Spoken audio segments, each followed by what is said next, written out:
So welcome today on this today's office.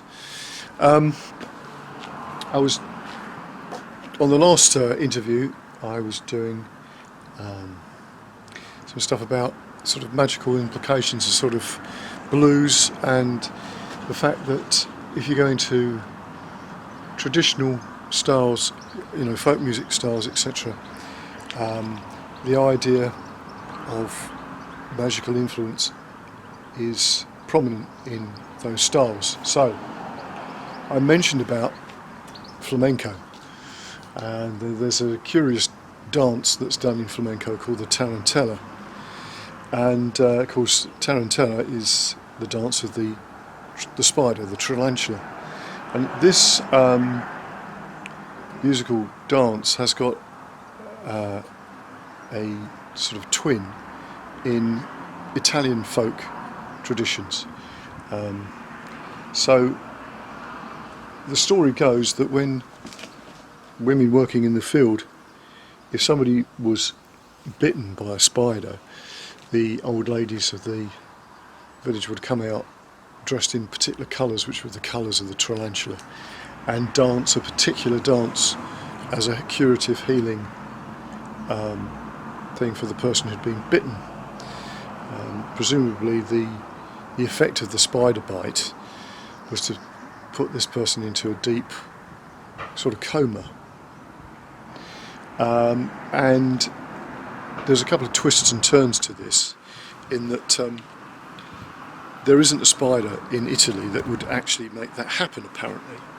So it's possible that it's more to do with some sort of trance-like effect from a sort of ritualistic point of view that the dance is about, and it's not actually to do with curing somebody of a spider bite. However, we don't know. So what's of interest to me is the fact that music is used in that way, and that there's a particular dance or there's a particular type of music that is to do with that, which either means that there's a lot of those spiders and a lot of those people being bitten, or it's got nothing to do with that at all, but it's to do with something about the effect of inducing a trance state. And of course that now, you could learn to play flamenco guitar and learn a tarantella as a musical form, but its origins have nothing to do with that. It's nothing to do with entertainment. It's to do with a purely practical, day-to-day life of the village. So,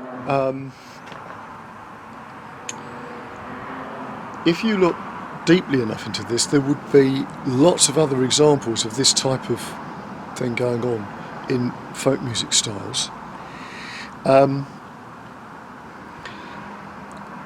As I say, I'm not trying to convince anybody of anything. I'm just, on this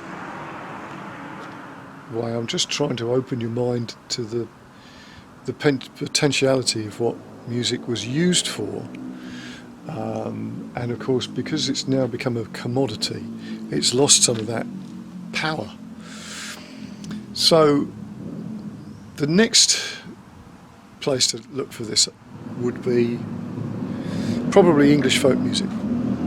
Now the problem with English folk music is that because of the Industrial Revolution happening so long ago in comparative terms to the rest of Europe and the rest of, effectively the rest of the world, if we're looking at musical styles from, South America, for instance, we have no recorded evidence of that stuff apart from, songs that have been collected by the sort of anthropologist type characters who were interested in that sort of thing. But of course the thing that does stand out a lot in English folk music is the use of words and the stories that they tell. So we're going to have a look at that and maybe sort of ponder the possibility of what the music would have been like with that sort of mentality of what this music was actually doing. So I'll see you the next time. Thank you very much.